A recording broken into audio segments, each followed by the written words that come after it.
We're looking at a series called Enjoy the Rest of Your Life, rest being in quotations if you've not been here, where it talks in Hebrews chapter 3 and 4 and in the book of Genesis about how God rested from his work, and we are to learn to rest in God.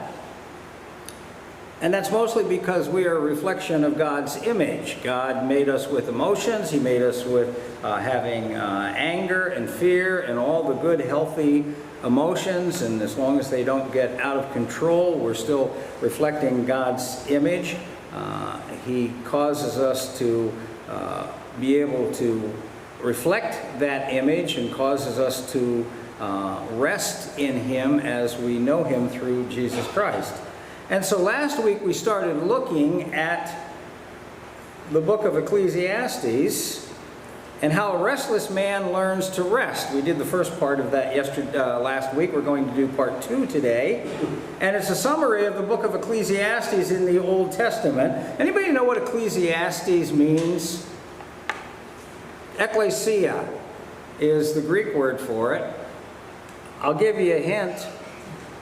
You're sitting in it right now. It's the word for church or assembly, but back then it meant the preacher. Okay? So Ecclesiastes comes from, we get the word ecclesia in the New Testament Greek, and that's the word for a gathering of people together or an assembly together. It doesn't necessarily have to be the church. It could be a group of Roman citizens. It could be, some social club. But that's what that word was used for in the New Testament Greek. And this is a summary of Ecclesiastes and the life of King Solomon. Who was King Solomon's father? King David, all right? And King Solomon built the first temple. David was not allowed to. Why?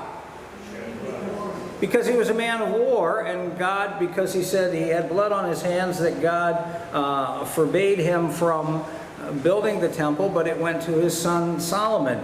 And if you read anything about David and Solomon, you need to understand the grace of God is all over these people. I've often said we think of Old Testament saints, we think of New Testament saints like the Apostle Paul. Do you know many of those were scoundrels and murderers and everything else, and the grace of God brought them out of that lifestyle? And so there's hope for every one of us. So as we look at this, we wanted to look at some of the summary of the book of Ecclesiastes and what it meant to rest as Solomon was learning. And Solomon tried everything. He said he tried wisdom and folly in life. He tried playing the fool. He tried education and a lot of wisdom. And he said that under the sun, without a relationship to God, all of that is horizontal meaninglessness. So wisdom and folly are meaningless, was his conclusion. We looked at this last week. And then he tried pleasure. And he said pleasures, excessive pleasures, are meaningless as well. He said, I tried wine, I tried women, I tried all kinds of pleasures in life. I just insulated myself with pleasures. Does that sound like our society? That you live for the weekend, you live for the pleasures, and there's nothing wrong with that as long as it's in balance. But he came to the conclusion that pleasures are meaningless too. They come up empty. We talked last week about buyer's remorse. That next great thing that you want to buy. All right? My wife usually rolls her eyes and she says, why did you buy that? You're never going to use that. And so just because I'm stubborn, I use it multiple times before I put it on the shelf and don't use it anymore. And that's just to show her, as a matter of fact. No, but you get buyer's remorse. You think, well, this thing is going to be really great. And then it doesn't do what you hoped it would do. And so pleasures and those things are meaningless sometimes. Excessive work as well is meaningless. Being a workaholic is meaningless. There's nothing wrong with work. God created work as a blessing. It has become a curse because of the fall, but God intended for us to work. Before the fall in the garden, what was Adam doing? He was working at tilling the garden. He was working at naming the animals. So work is a blessing from God. It's a gift from God. But excessive work and work that becomes toil under the sun, he said, is meaningless. Then he looked at justice and fairness in our society, and he said that can be meaningless too. Do you know that when you turn the television on? Are you looking around hoping to have justice and fairness? Well, it just doesn't seem to exist. And Solomon looked at it and he said, you know, here's the problem with justice and fairness. The godly person dies and, you know, leaves all his money to a child who's a fool who just wastes the money. The justice system isn't fair. The justice system is inconsistent. And then he says, friendlessness and loneliness can rob life from meaning. There are a lot of people who are getting older, getting on up in age, and it can be a very, very lonely existence. It can be a very friendless existence. And he says that robs meaning from life. You may have had a full life, and then you're just here. I know people who have lost their spouses, other situations like that. It can be a lonely life that robs meaning, and that's what Solomon noticed. He also said riches are meaningless. You know, you think, well, if I just had a little more, that would make me a happy person, right? That's not the way it works.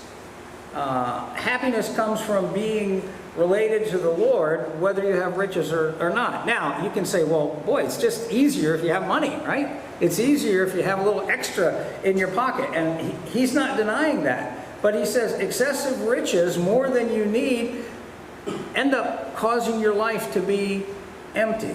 I mean, who in the world can spend billions of dollars other than the government?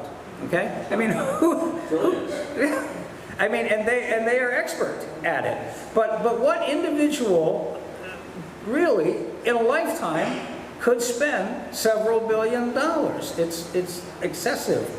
And our societies begin to move to a group of very, very poor people and very, very rich people, and the middle class tends to get squeezed out. The reality is the middle class is the bunch that's making all the contribution to everything, making the economy go, running the small businesses and all those kinds of things. And so, you know, getting rich can be meaningless. Then he says there's meaninglessness in civil society, and it can make one even more restless. When you look at the justice system, when you look at that, I want to pick up, we looked at this last week, but it is worth saying again because it's like the nightly news. Ecclesiastes chapter 7, verse 29. This only have I found, God created mankind upright, but they have gone in search of many schemes. There's a sense in which God created us to do the right thing, but because society rewards oftentimes doing the wrong things, people scheme and try to get away with whatever they can. And then this one in chapter 8 and verse 11. When the sentence for a crime is not quickly carried out, people's hearts are filled with schemes to do wrong. They should put that on every monument in Washington, D.C. They should put that verse. And the reality is the Bible has all the basic principles, all the answers for every major question in our society. It has the solutions. You know, this goes to our court systems. When we are letting people out without bail, and we are letting people who have committed 5, 10 crimes out and without any consequences, it tells other people, you know, you can do it and get away with it. When you watch looters and rioters going into stores in South Africa, going into stores in Portland and other major U.S. cities, and you see that, and nothing is done. No one's arrested, or if they're arrested, they're let go the next day. What does that say to everybody else? Well, we can all do that. There's no system of justice. There's no consequences for that. And so we begin to train a society to live in that kind of violent manner. And he says, you can become disenchanted with the civil setting and the social setting. Now here's what's happening with Solomon. I said a restless man learns to be at rest with reality. He begins to look at life and death. We looked at this last week, Ecclesiastes chapter 3, verse 19. Surely the fate of human beings is like that of animals. Is it? No, not at all. It's totally different.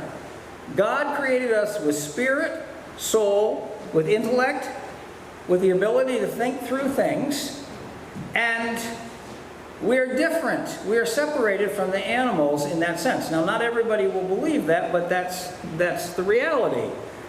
The same fate awaits them both. And here's all he's talking about. He's saying, as one dies, whether it's a person or an animal, so dies the other. So, yes, the common thing we have with birds and animals and all kinds of created things is that the life goes out of them, the life goes out of us, and we die physically. And he says, all have the same breath. Humans have no advantage over animals. Everything is meaningless. Now, he's only talking about a horizontal relationship. The whole picture changes when you're related to God, because God gave man a spirit, a soul, a mind that touches with God, created in God's image in a different way, not the way animals are. Now, will animals and plants and flowers reflect the image of God? Yes, they do, but not the way humanity does. And so if you take God out of the equation, what do? You live your life, and it ends. Same way with an animal. You go to the grave, you go to the ground, you decay, and that's it. And that's the harsh reality. And so what Solomon is looking at is not in relationship to God. He's just looking at the general horizontal picture, and that's why he used the expression under the sun. But he's going to move from that. He understands this reality, but he's going to move from that, and he's going to go to how life changes when you have a perspective that comes from God. How life changes when you realize that you're in God's image and you're a reflection of that image. And so he begins to see this path to rest as a spiritual individual. A restless man begins to see the path to rest. Ecclesiastes chapter 2, verse 24, we looked at it last week. A person can do nothing better than to eat and drink and find satisfaction in their own toil. But I thought he said toil was meaningless. I thought he said pleasure and eating and drinking was meaningless. He did. But now he's going to change the perspective, and this is what changes the perspective. He said, this too I see is from the hand of God. It's a gift from God. So in other words, what can be meaningless work, what can be meaningless pleasure, what can be just a horizontal pursuit, can all of a sudden flip and have a great deal of meaning because God is in it. So God gives meaning to our pleasure. God gives meaning to our joy. God gives meaning to our work. God gives meaning to our relationships. And so it starts to become a vertical relationship with the Creator. He says, I see this is from the hand of God, for without Him, who can eat or find enjoyment? In other words, on the horizontal level, yeah, life is empty. You live your life, you accumulate a few trinkets, you work like a dog all of your life, and then you die. Does that depress you? It should. And if a person doesn't know God, doesn't have a relationship with Jesus Christ, that's all they have to look forward to. That's the problem in this horizontal life under the sun. And so Solomon's conclusions are right. But he's growing in his thinking. The restless man is getting closer to understanding that rest because of God. Chapter 5, verse 18. This is what I have observed to be good, that it is appropriate for a person to eat and to drink and to find satisfaction in their toilsome labor under the sun during the few days of life God has given them, for this is their lot. So it's not quite as depressing. Before he said, you know, I tried drinking, that didn't do any good. I tried enjoyment, I tried pleasure, I tried excessive toil, that didn't do any good. But guess what? In a relationship with God, if God has given this as a part of satisfaction within balance, guess what? We can enjoy it. It's a gift of life. It's a privilege of life. Verse 19, moreover, when God gives someone wealth and possessions and the ability to enjoy them, you've got to make sure that verse is in there. The ability to enjoy them. Because if someone has wealth and possessions and they want more wealth and possessions and they're never happy and they don't enjoy them, then they've missed the gift of God. To accept their lot and be happy in their toil. This is a gift of God. So do you see the light is growing brighter for Solomon? He's saying this was all a waste if I take God out of the equation. But if I put God back in the equation, I can rest and it starts to make some sense.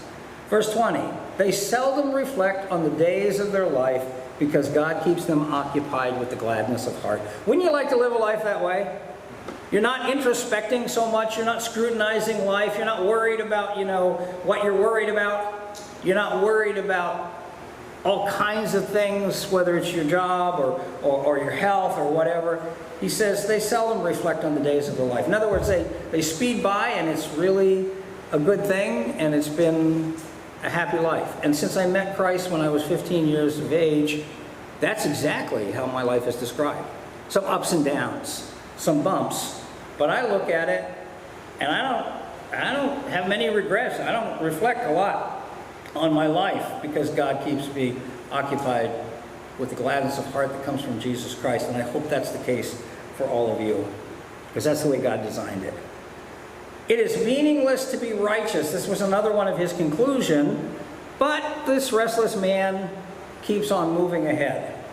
Chapter 7 and verse 15, in this meaningless life of mine, I have seen both of these, the righteous perishing in their righteousness, and the wicked living long in their wickedness. Haven't you seen that?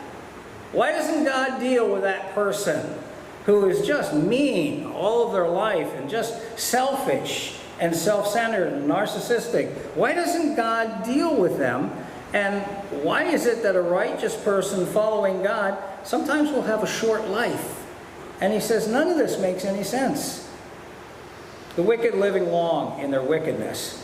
So here's his conclusion, verse 16. Do not be over-righteous. What is an over-righteous person? Well, I'll tell you, they're really annoying. Right? Because they're always in your face about how good they are.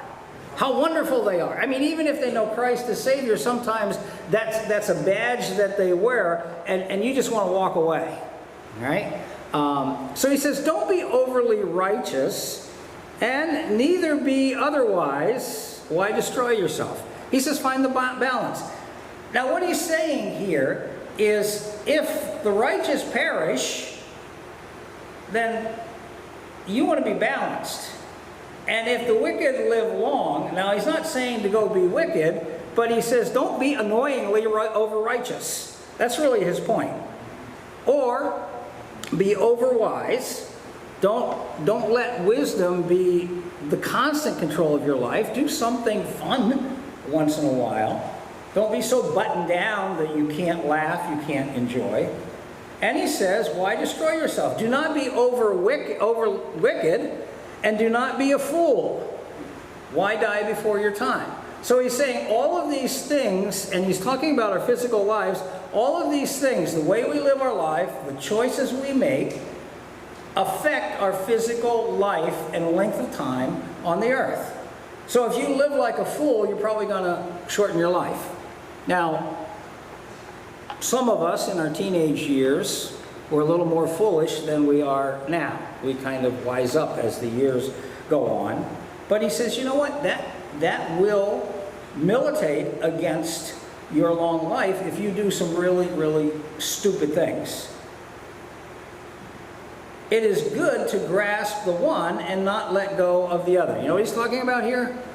Balance. Balance. Balance in righteousness. Don't be so overly righteous that you're annoying to people, but then don't give in to wickedness and foolishness either. Practice wisdom. Whoever fears God will avoid all extremes. And that's what he's saying. If you have a walk with God, a respect for God, a relationship with God, then you'll find the balance, because the Holy Spirit will help you find the balance. Again, there's a growing glimmer of hope for this restless man. Chapter 8, verse 15. So I commended the enjoyment of life, because there's nothing better for a person under the sun than to eat and drink and be glad. You see what he's saying? All right? That it's okay to enjoy life. It's a good thing to enjoy life. And then it says, then joy will accompany them in their toil all the days of the life God has given them under the sun. So it can be a blessing. It doesn't have to be so much work and so much toil that life is miserable. You can have fun, you can have enjoyment, you can rest in God, in that relationship with God. But if you take God out of the equation, then all of a sudden things lose their meaning. And that's why there's so much emptiness in our culture, because we've taken God out of the classroom, we've taken God out of our universities, we've taken God out of our government, we've taken God, even in some cases, out of our churches. You know, there are churches that meet, and you wouldn't think God would ever show up there. I'm sorry, but they're not teaching the things of Jesus Christ. They're not teaching you the Word of God, and they're not teaching you about a relationship with God. They're just talking to you about, you know, being a socially good person. That doesn't cut it. That's not enough. Rest by enjoying the basics of life. So he keeps coming back. Chapter 9, verse 7. Go, eat your food with gladness, and drink your wine with a joyful heart. For God has already approved what you do. Does that mean God approves everything that you do? No. God approves this balanced life, that you can be thankful for the food you have, for the provision you have, and you can have a joyful heart. Because God looks at that and says, that's part of my creation doing what they're supposed to do. They're not doing evil. They're not being wicked. They're not being foolish. They're being very basic in life. Always be clothed in white, and that's just a symbol of righteousness. And always anoint your head with oil. That's a symbol of blessing. Enjoy life with your wife, whom you love, all the days of this meaningless life that God has given you under the sun. So there's a certain enjoyment in marriage as well.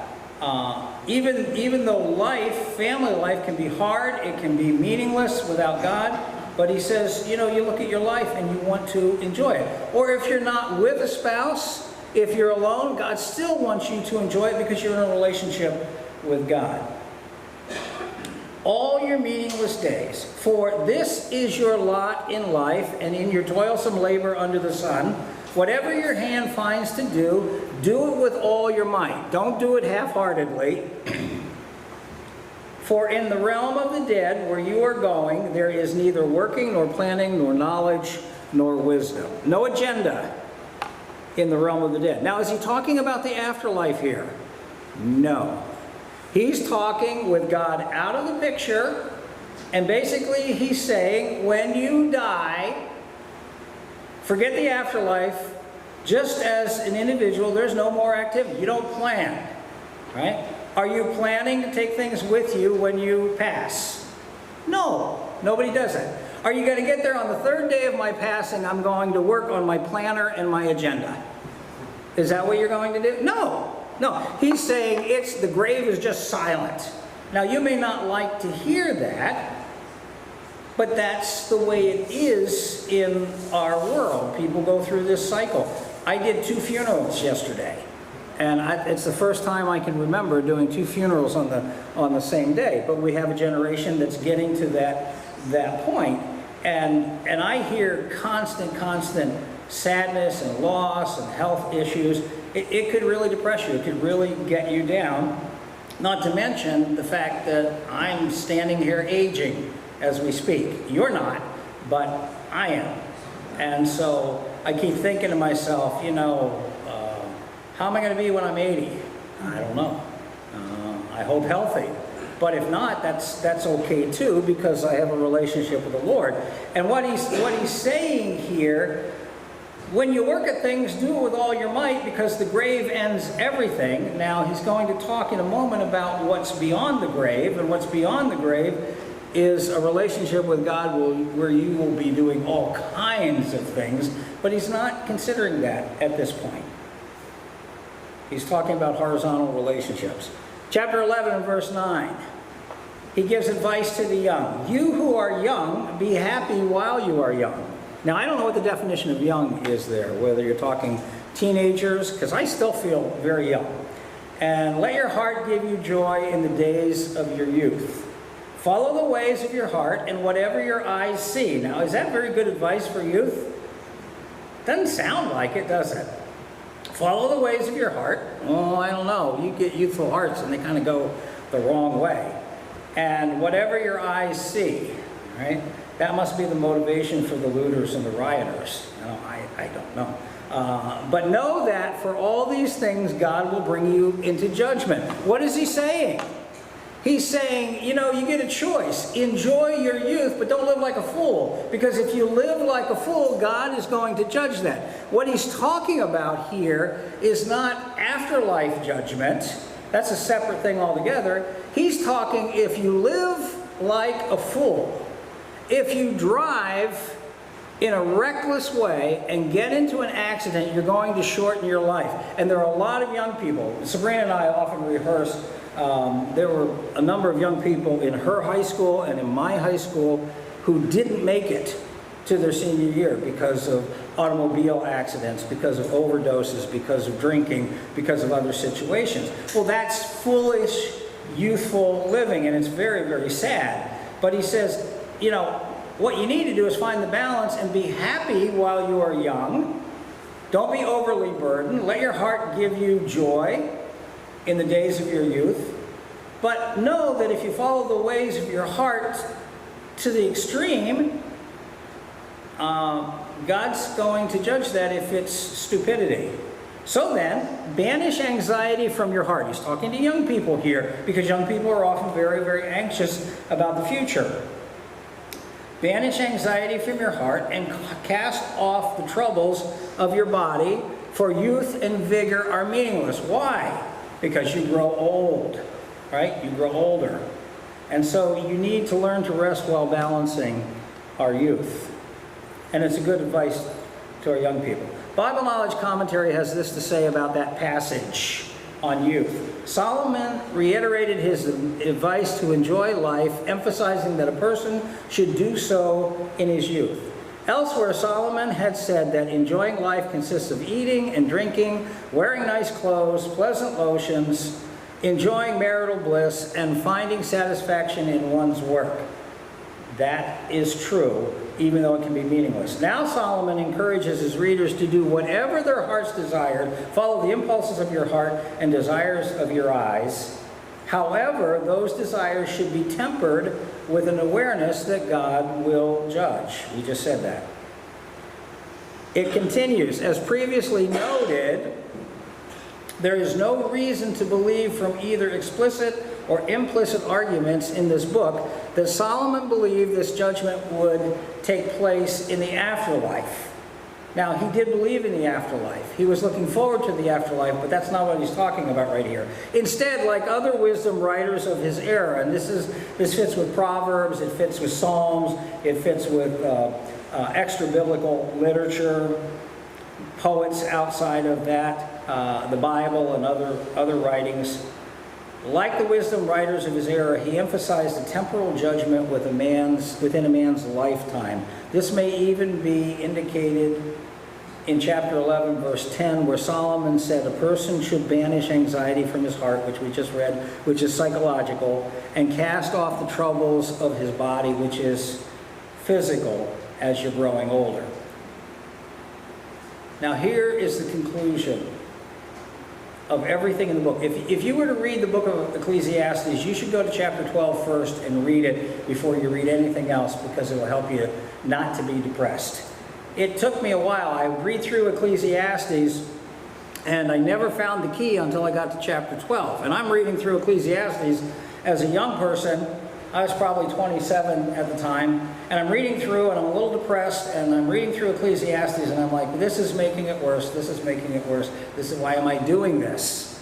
But then I got to chapter 12 and I read some commentaries on chapter 12, and this is the key that unlocks the book of Ecclesiastes and meaning in life. We go back.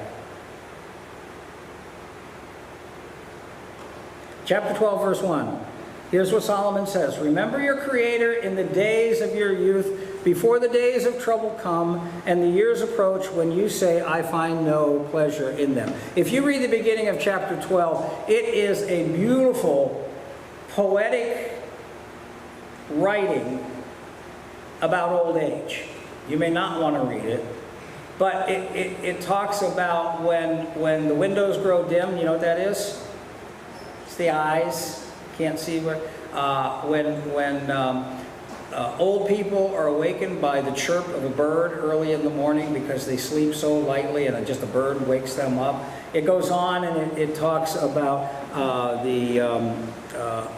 when the teeth don't clatter anymore because the teeth are gone. That's basically what's this whole thing about old age. And he says you get to the point where, you know, it talks about this crooked, bent over person that's just old. And he says you get to the point where I find no pleasure in life. Have I totally discouraged you now? But it's better than that.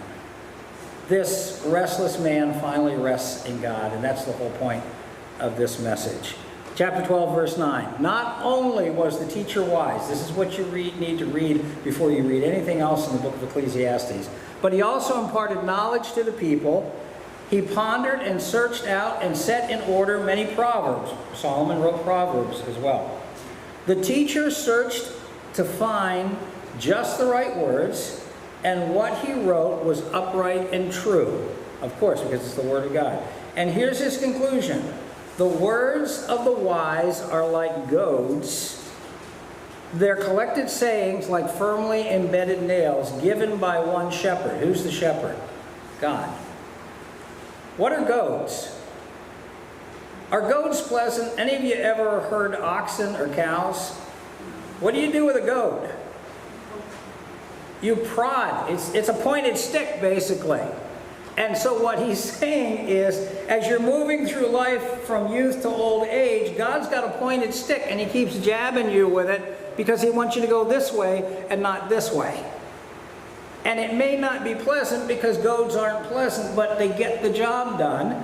And he says not only that, the collected sayings are like firmly embedded nails, things you hang on that will last.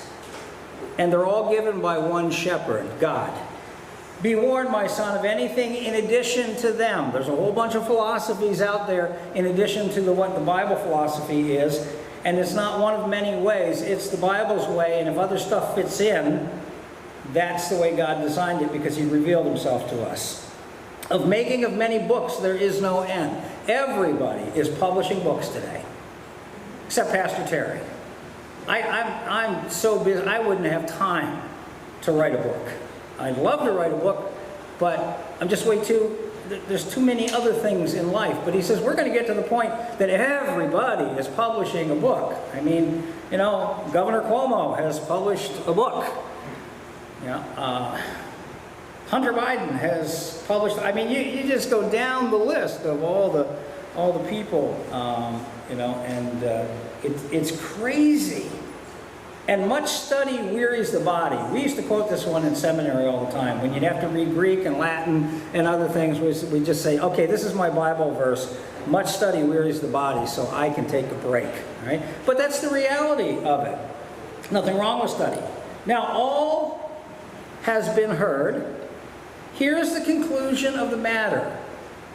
All right? Now, he said, the words of God are like goads that guide us in the right direction, like nails that are firmly embedded, that give us a basis and a foundation. And here's what he says really matters in life that will give a person rest. Ecclesiastes chapter 12 and verse 9. Simple statement. Fear God, respect God, have a relationship, have a vertical relationship with God that supersedes all the horizontal relationship, and keep his commandments. Now, he was talking about the Old Testament law, but Jesus said, what's my command? What fulfills all the law? That you love the Lord your God with all your heart, with all your soul, with all your strength. That's a relationship with God. That's a vertical relationship with God. That's keeping his commandments. That's what Jesus said. And he says, for this is the duty of all mankind. This is what we were created for. So you will never rest, like Solomon, you will never rest in a horizontal relationship. There's just not enough there. Whether it's wealth, whether it's wisdom, whether it's work, no matter what it is, there's not enough. But once you plug God into the equation on a vertical level, life can start to make sense. And if you're restless, you can begin to rest. It's a life changer.